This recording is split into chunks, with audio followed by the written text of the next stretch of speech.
Doutor Laíra, eu quero fazer uma pergunta que é uma pergunta que a maioria das pessoas sente necessidade de saber como é que a gente faz para emagrecer e com saúde, né? Porque emagrecer fácil é muito fácil, mas com saúde que é o... A principal causa de obesidade são três coisas.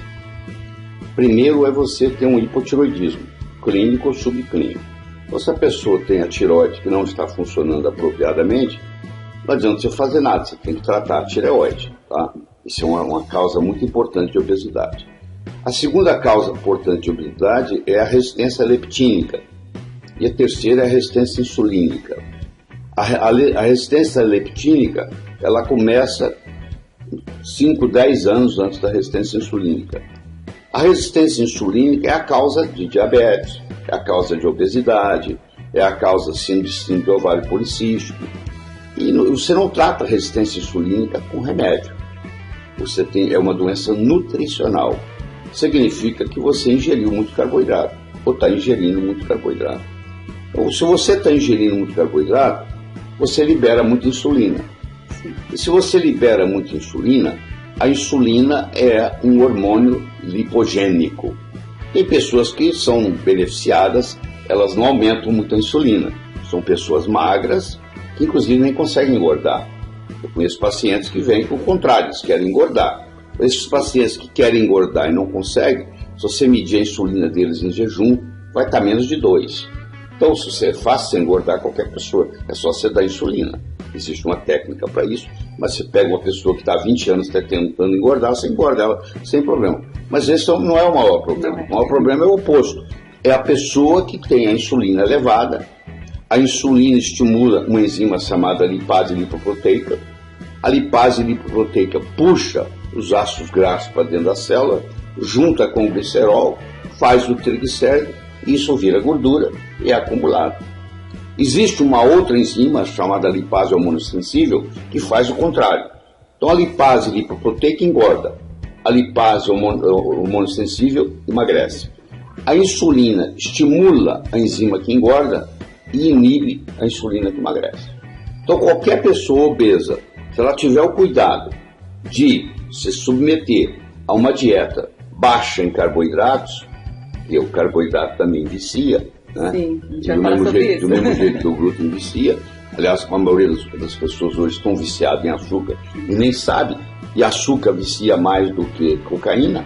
Eles fizeram estudos com camundongos, onde eles põem uma água misturada com heroína ou cocaína, outra água misturada com açúcar, e filmam os camundongos. Eles passam mais tempo num lugar onde tem água com açúcar do que onde tem cocaína com açúcar ou heroína com açúcar. Então, açúcar é mais viciante que a cocaína ou heroína. Olha só.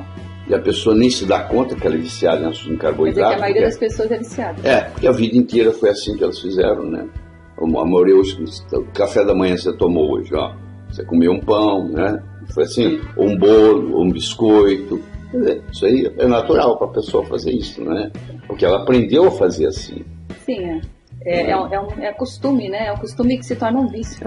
Então elas se tornam viciadas em carboidrato. Se você corta o carboidrato, é natural que o seu pâncreas vai produzir menos insulina. Se o pâncreas vai produzir menos insulina, você vai ter diminuição na resistência insulínica. Você vai diminuir a estimulação da lipase lipoproteica e a inibição da lipase hormonossensível. E com isso, é óbvio que você vai emagrecer. Olha que bacana. Entendeu? Então não é remédio que vai resolver isso. Aí o sujeito toma um anorexígeno para poder perder o apetite, mas aquilo é temporário, aquilo não resolve nada. Você não está aqui para correr corrida de 100 metros. Você está aqui para correr maratona. Então a vida é uma maratona, não é uma corrida de 100 metros. Então não adianta eu fazer nada a curto prazo correndo, entendeu? Tem que ter um estilo de vida a longo prazo. Não adianta você fazer ginástica uma vez ou outra. Tem que fazer ginástica pelo menos 3, 4 vezes por semana. E não precisa ir na academia, não. Você pode fazer em volta da sua mesa de jantar. Doutor Laíra, o senhor começou falando sobre hipotireoidismo subclínico. Sim. Você pode explicar para a gente? Posso, porque a tireoide é avaliada, de um modo geral, erradamente, na minha opinião, medindo o TSH.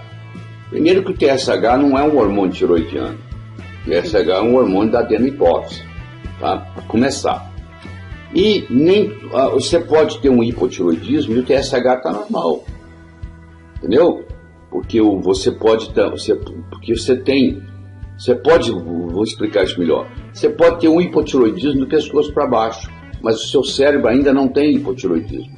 Se o seu cérebro ainda não tem, porque o hormônio tiroidiano é tão importante que o cérebro tem o seu próprio sistema de produzir o hormônio T4 virar T3.